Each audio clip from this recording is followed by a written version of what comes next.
रामकृष्ण हरी मंडळी, स्वागत आहे तुमचं डेली ब्लॉगिंगच्या 41व्या दिवसात.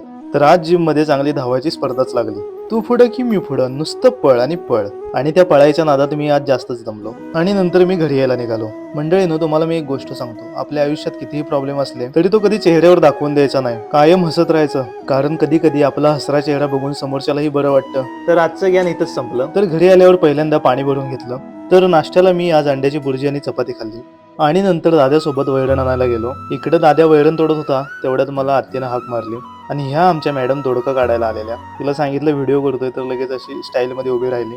दुपारी जेवायला भाकरी, भेंडीची भाजी आणि दही होतं. त्यानंतर मी रानात गेलो, कारण हे तीळ काढायचे होते. तिळाची ही बोंड असतात, ती आपल्याला ओढून काढायला लागतात.